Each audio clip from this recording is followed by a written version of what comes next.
Very good morning to all of you. स्वागत है आप सभी का सुबह 7 बजे चाय की चुस्कियों के साथ इस 20 मिनट शो में। आई होप आप सभी स्वस्थ होंगे। मेरे भाइयों, मंडे टू सैटरडे में आप सभी के समक्ष उपस्थित होता हूं सुबह 7 बजे, और इस 20 मिनट में आपको 4 सवालों के साथ 40 बातें बताता हूं। ऐसी 40 बातें जो आपके आने वाले एग्जाम में पॉसिबल हो सकती हैं क्वेश्चंस के रूप में। ऐसी 40 बातें जिससे आपकी प्रैक्टिस होती है। ऐसी बातें जो थ्योरी क्लासेस के दौरान आपने पढ़ा है लेकिन रिवीजन के अभाव में भूल गए हैं। आई होप आप सभी इस सेशन को एंजॉय करते होंगे, तो इस सेशन को अपने दोस्तों के मध्य शेयर भी किया करिए। 4 सवालों के माध्यम से सब कुछ सिखाना ये मेरी जिम्मेदारी है, और इस शो को हिट कराना ये आपकी जिम्मेवारी है। तो चलिए शुरू करते हैं। यदि आप यूपी पीसीएस की तैयारी करते हैं, आरओ आरओ की तैयारी करते हैं, या बीओ की तैयारी करते हैं, तो ये सेशन आपके लिए इम्पोर्टेंट है, महत्वपूर्ण है। ठीक है। अगर आप इस सेशन के पुरानी क्लासेस देखना चाहते हैं तो इसी यूट्यूब चैनल की प्लेलिस्ट में जाइए। इसी यूट्यूब चैनल की प्लेलिस्ट में अगर आप जाएंगे तो आप ये देखेंगे कि लगभग 70 प्लस सेशन है। जिसमें मैंने, अब समझ लो आपकी 70 प्लस सेशन है, तो एक में 4 सवाल मैंने कराया तो 280 सवाल हो गए। अब 280 सवाल अगर विद एक्सप्लेनेशन मैंने कराया तो कोई भी ऐसा पॉलिटिकल टॉपिक नहीं है जो छूटा होगा। लगभग लगभग पॉलिटी के सभी टॉपिक्स, जितने भी पॉलिटी के टॉपिक्स हैं, लगभग लगभग सभी टॉपिक्स पर बातचीत हुई है। लगभग लगभग सभी टॉपिक्स पर क्या हुआ है, चर्चा हुई है। तो अगर आप इसको देख लेंगे तो पूरी पॉलिटी की प्रैक्टिस हो जाएगी। कुछ और प्रैक्टिस करने की आवश्यकता ही नहीं होगी, इतनी जबरदस्त प्रैक्टिस आपकी हो जाएगी।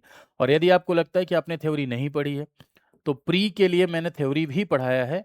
ठीक है, लक्ष्मीकांत सीरीज है। इसी यूट्यूब चैनल की प्लेलिस्ट में अगर आप जाएंगे तो आप देखेंगे कि लक्ष्मीकांत सीरीज के थ्रू आप पूरी की पूरी थ्योरी भी पढ़ सकते हैं। ठीक है, चलिए। पहला सवाल आपका आर्टिकल 56 से संबंधित है। लिखा हुआ है कि president hold office for 5 year, यानी 5 साल का कार्यकाल राष्ट्रपति का होता है। दूसरा लिखा हुआ है कि उत्तराधिकारी के पद ग्रहण करने तक राष्ट्रपति अपने पद पर बना रहता है। तीसरा लिखा है राष्ट्रपति को केवल महाभियोग के द्वारा हटाया जा सकता है, यानी केवल इम्पीचमेंट के द्वारा, महाभियोग के द्वारा हटाया जा सकता है। तो इसमें जो ट्रैप है वो लास्ट वाले स्टेटमेंट को लेकर है। इसी स्टेटमेंट को लेकर लोग गलत करेंगे। तो देखो, आर्टिकल 56 में आपको क्या क्या बातें समझनी है। सबसे पहला, जो टर्म होता है राष्ट्रपति का वो 5 साल होता है, यानी 5 साल का कार्यकाल होता है। कब से 5 साल काउंट होता है, तो हमेशा किसी भी अगर पोस्ट के टेन्योर की आप बात करें, तो किसी पद की कार्यकाल की बात करें, तो जिस दिन से वो शपथ लेते हैं, ठीक है, जिस दिन शपथ लेते हैं, ऑथ से 5 ईयर ये काउंट होता है आपका पद का कार्यकाल। ठीक है। और यदि किसी हाउस की बात की जाती है, सदन की बात की जाती है, तो पहली बैठक से काउंट होता है, प्रथम अधिवेशन से काउंट होता है। दूसरी बात जो 56 में आपको समझनी है कि अगर मान लो राष्ट्रपति का कार्यकाल समाप्त हो गया, तो क्या राष्ट्रपति हटा दिए जाएंगे? नहीं, तब तक अपने पद पर बने रहेंगे जब तक उनका उत्तराधिकारी पद धारण नहीं कर लेता। जब तक उत्तराधिकारी नहीं आ जाता तब तक पद पर बने रहेंगे। ठीक है। तीसरी बात जो आपको ध्यान रखनी है, राष्ट्रपति अपने कार्यकाल के दौरान कभी भी उपराष्ट्रपति को अपना इस्तीफा दे सकता है। राष्ट्रपति अपना इस्तीफा उपराष्ट्रपति को देते हैं, और उपराष्ट्रपति अपना इस्तीफा राष्ट्रपति को देते हैं। तो राष्ट्रपति अपने कार्यकाल के दौरान कभी भी वाइस प्रेसिडेंट को, यानी किसी भी समय उपराष्ट्रपति को अपना इस्तीफा सौंप सकते हैं। पहली चीज।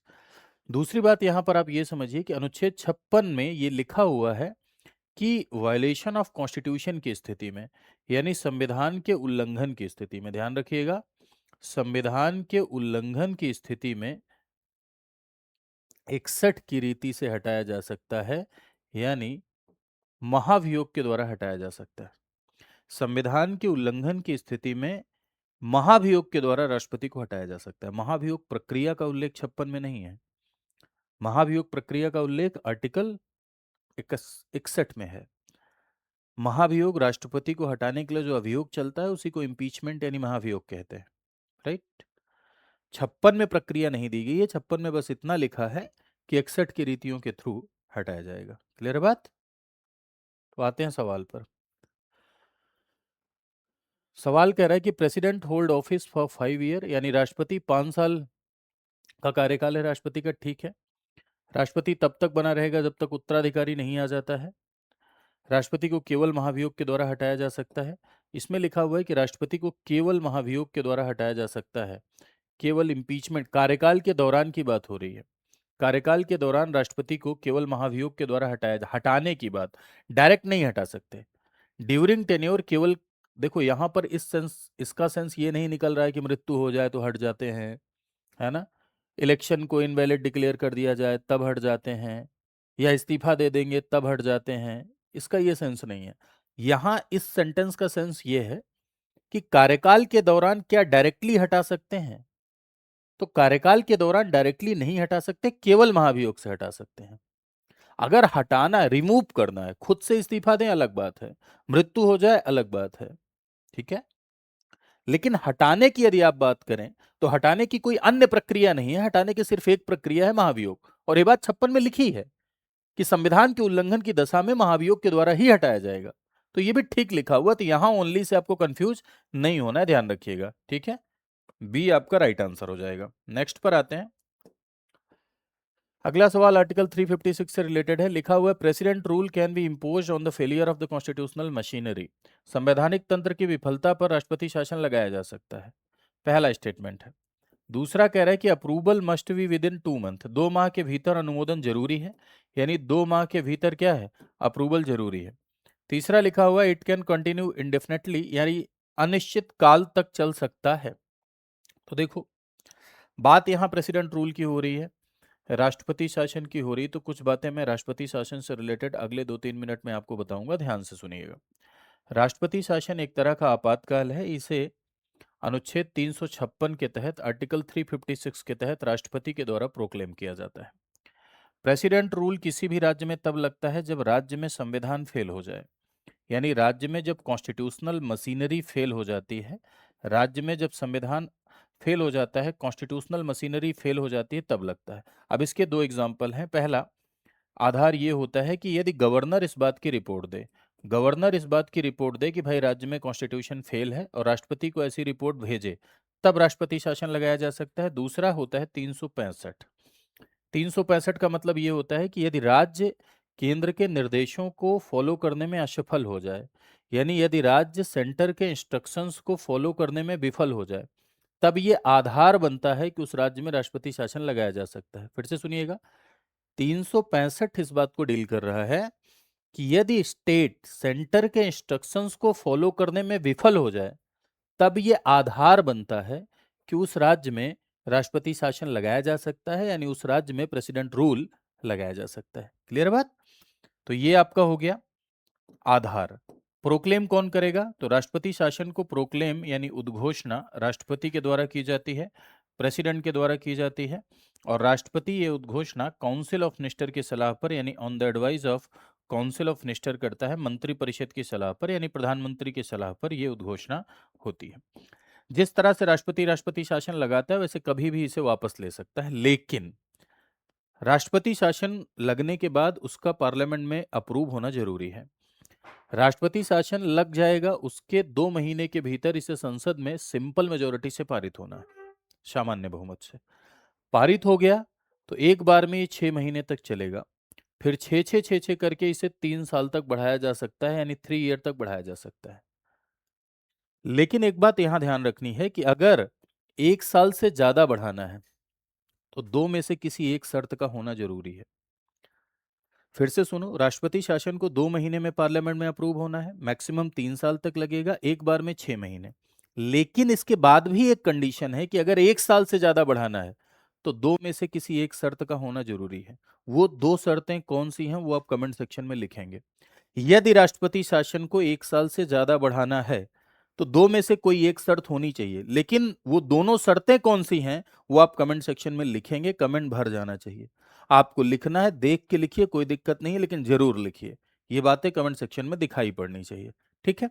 ऐसा मैं इसलिए कहता हूं क्योंकि जब आप कोई चीज खोजते हैं तो उससे आपके भीतर एक खोजी प्रवृत्ति पैदा होती है, और ये जो खोजी प्रवृत्ति और क्यूरियोसिटी है वो कहीं ना कहीं कुछ ना कुछ बातें आपको सिखाती है, और सीखने पर बल देना ही एस्पिरेंट का उद्देश्य होना चाहिए। चलिए सवाल पर आते हैं। संवैधानिक तंत्र की विफलता पर राष्ट्रपति शासन लगाया जाता है, बिल्कुल सही लिखा हुआ है, इसमें कोई दिक्कत वाली बात ही नहीं है। अप्रूवल 2 महीने के भीतर अनुमोदन आवश्यक है, ठीक है। यह अनिश्चित काल तक चल सकता है, ये गलत हो जाएगा, अनिश्चित काल नहीं है, इसका जो मैक्सिमम टाइम पीरियड है वो 3 ईयर है। तो इसमें आंसर आपका हो जाएगा first and second is your right answer. Next पर आते हैं। अडजर्नमेंट मीन्स, स्थगन का अर्थ क्या है, suspension of sitting for the specific time, बैठक का निश्चित समय के लिए स्थगन, यह सत्र को समाप्त करता है या सेशन को टर्मिनेट करता है। ठीक है, तो देखो एक बात समझिएगा, सेशन टर्मिनेट होने की अगर बात हो तो इसे आप प्रोरोगेशन कहते हैं, इसे सत्रावसान कहते हैं। मैं सारे टर्मिनोलॉजी एक बार में आपको बता दे रहा हूं। एक होता है सत्र यानी सेशन। सेशन का क्या मतलब होता है भाई? सेशन का मतलब होता है कि जैसे संसद की मीटिंग स्टार्ट हुई, बैठक स्टार्ट हुई और बैठक एंड हुई, इसके बीच का जो ये टाइम है इसी को आप सेशन कहते हैं। बैठक शुरू हुई, बैठक समाप्त हुई, बीच के समय को सेशन कहते हैं। और इसी सत्र को जब बुलाया जाता है तो उसे शमन करना कहते हैं, यानी आहूत करना कहते हैं। And summoning of the session is the legislative power of the president. ये राष्ट्रपति की विधायी शक्ति है कि वो सेशन को शमन कर सकता है। कितने प्रकार के सेशन होते हैं? 3। VMW: budget session, monsoon session, winter session. Budget session आपका फरवरी से लेके मई तक, घट बढ़ सकता है, वो डिपेंड करता है गवर्नमेंट पे। मानसून सेशन जून से लेके जुलाई तक, और विंटर सेशन नवंबर से दिसंबर। और एक रोचक बात यह है कि साल भर में भले ये 3 हैं, लेकिन साल भर में 2 सत्रों का आना जरूरी है, यानी 2 सेशंस के बीच में मैक्सिमम 6 महीने से ज्यादा का गैप नहीं होना चाहिए। ठीक है, तो आहूत बाई प्रेसिडेंट किया जाता है, यानी बुलाया राष्ट्रपति के द्वारा जाता है सत्र को। और सेशन जब एंड किया जाता है, समाप्त किया जाता है, तो इसे हम सत्रावसान कहते हैं, यानी प्रोरोगेशन कहते हैं। और सत्रावसान भी प्रेसिडेंट की लेजिस्लेटिव पावर है। ठीक, तो ये दोनों टर्म क्लियर हो गया। अब आ जाते हैं डिसॉल्व होना यानी विघटन होना। विघटन मेरे भाई सिर्फ और सिर्फ एक सदन का होता है, वह लोकसभा।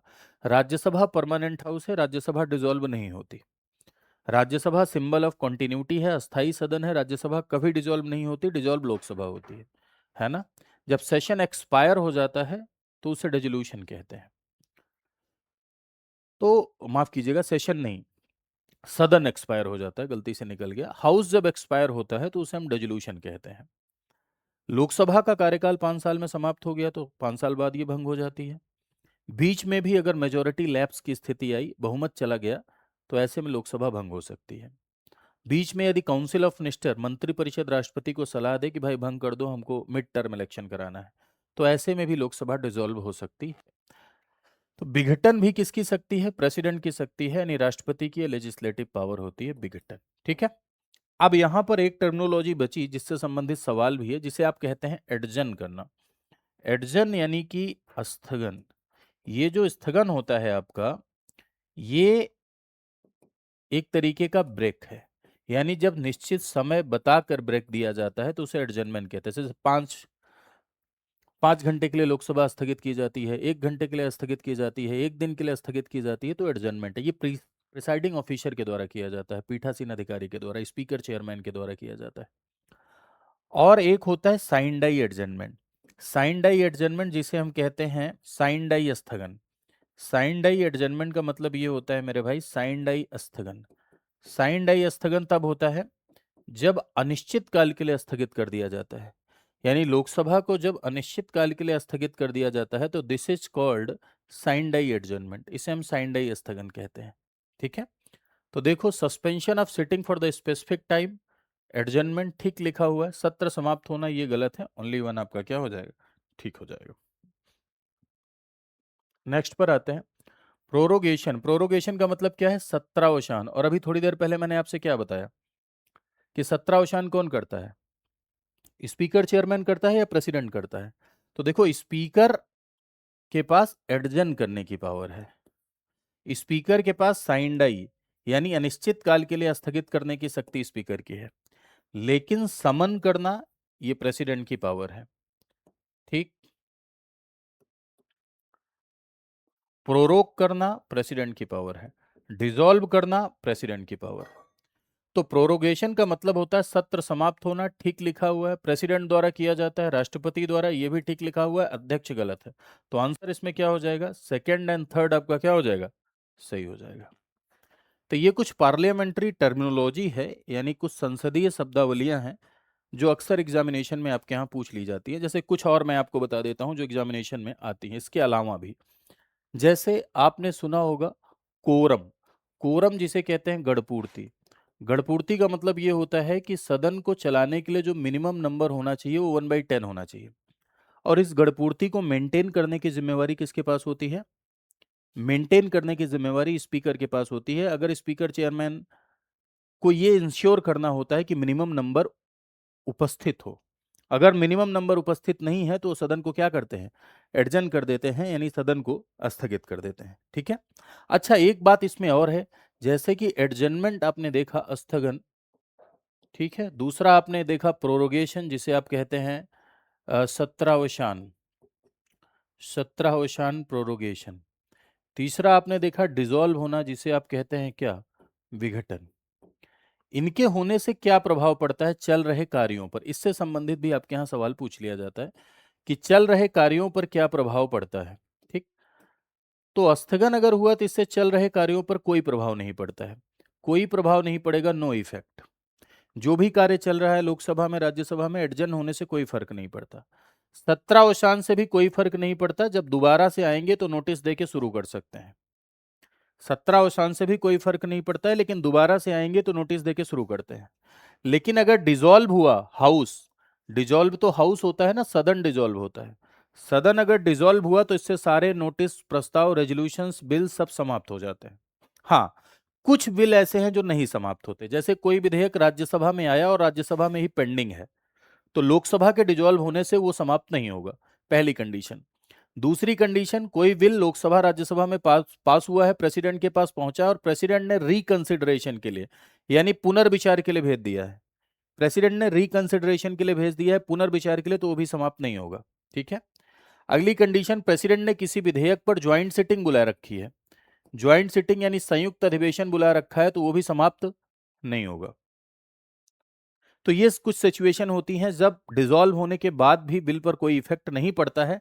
डिसॉल्व होने के बाद भी विधेयक पर कोई भी प्रभाव नहीं पड़ता है, यानी बिल पर कोई भी प्रभाव नहीं पड़ता है। क्लियर है? तो आई होप आप समझ गए होंगे। मेरे भाई, ये सोशल मीडिया प्लेटफॉर्म है, यहाँ पर भी आप मुझे फॉलो कर सकते हैं। आजकल तो जमाना सोशल मीडिया का है। साथ ही साथ ये टेलीग्राम चैनल है मेरा, यहाँ पर आप जुड़ेंगे तो क्लास की अपडेट्स यहाँ पर मिलती रहती हैं। कोई नई क्लास, नई सीरीज शुरू होती है तो वो मिलती रहती है। आप डायरेक्ट मुझे मैसेज भी कर सकते हैं। मान लीजिए कि आपकी कोई कोर्स परचेज करना हुआ और कोर्स परचेज करते समय कोई प्रॉब्लम आ रही है, या आपको किसी भी प्रकार की कोई समस्या है, तो आप मुझसे बातचीत कर सकते हैं। जितना मुझसे हो सकेगा मैं आपकी समस्या का समाधान करूंगा। डायरेक्टली भी आप मुझसे मैसेज से बात कर सकते हैं। साथ ही साथ यदि आप हमारे स्टडी आईक्यू के साथ जुड़कर आप पूरी अपनी काउंसलिंग कैसे तैयारी करें, इस बात को जानना चाहते हैं, कौन कौन से बैचेज है हमारे यहाँ, इस बात को जानना चाहते हैं, तो आप इस नंबर पर कॉल करिए 9289996923। अगर आप स्पेशली प्री के लिए बैच लेना चाहते हैं वो भी उपलब्ध है। स्पेशली मेंस के लिए पढ़ना चाहते हैं वो भी उपलब्ध है। प्री और मेंस दोनों के लिए एक साथ पढ़ना चाहते हैं और यही पढ़ना चाहिए, हमेशा तैयारी इस बैच में करनी चाहिए, जिसे कहते हैं मेंस टू प्री बैच। ठीक है, मेंस टू प्री पढ़ाई करनी चाहिए, अलग अलग पढ़ने का कोई मतलब नहीं होता। ये भी उपलब्ध है। यदि आप आर ओ के लिए कंप्लीट प्रिपरेशन करना चाहते हैं तो आर ओ के बैचेज भी उपलब्ध हैं। और यदि आप कंप्लीट प्रिपरेशन करना चाहते हैं वीईओ के लिए, तो ये भी उपलब्ध है आपके यहाँ। इसके लिए भी आप परचेज कर सकते हैं बैच। इस नंबर पर कॉल करिए, मेरा नाम बताइए, मेरा नाम विपुल त्रिपाठी है, और आपको पूरी की पूरी सहायता दी जाएगी, पूरी की पूरी काउंसलिंग आपको दी जाएगी, साथ ही साथ बैचेस के बारे में पूरी की पूरी इन्फॉर्मेशन भी आपको दी जाएगी। अगर आप स्वयं से करना चाहते हैं तो स्वयं से आप चले जाइए studyIQ.com पर। ऐसे इस तरह से आप गूगल पे लिखिए स्टडी आई क्यू, गूगल पे आप स्टडी आई क्यू लिखिए। studyIQ.com पर जब आप जाएंगे तो आप जाइए पॉपुलर ऑनलाइन कोर्सेज पर। ठीक है, पॉपुलर ऑनलाइन कोर्सेज पर जाके आप स्टेट पीसीएस पर सिलेक्ट करिए। स्टेट पीसीएस पर जब आप सिलेक्ट करेंगे तो फिर आपको सिलेक्ट करना है उत्तर प्रदेश। उत्तर प्रदेश पर सिलेक्ट करने के बाद सारे बैचेज आ जाएंगे और उन बैचेज में जाके एनरोल कर सकते हैं। लेकिन ध्यान रखिएगा कि जब आप कोर्स परचेज करिएगा तो एक कोड लगाना मत भूलिएगा, ये है VL Live। इस कोड में आपको मैक्सिमम डिस्काउंट मिलता है, यानी ज़्यादा से ज़्यादा डिस्काउंट आपको यहाँ मिलेगा। यहाँ कॉल भी करिएगा तो आप ये बता सकते हैं कि इसमें मैक्सिमम डिस्काउंट है, सर ने ऐसा बोला है। ठीक है, तो आज के लिए इतना ही। आई होप आपको सेशन पसंद आया होगा। जरूर कमेंट सेक्शन में बताइएगा। खुश रहिए, स्वस्थ रहिए, मोटाइए। मोटाने का अर्थ फूलना नहीं है, मोटाने का अर्थ है बी हेल्दी, यानी स्वस्थ रहना। मिलते हैं नेक्स्ट सेशन में। तब तक बढ़िया से प्रैक्टिस करते रहिए, मुस्कुराते रहिए। नमस्कार।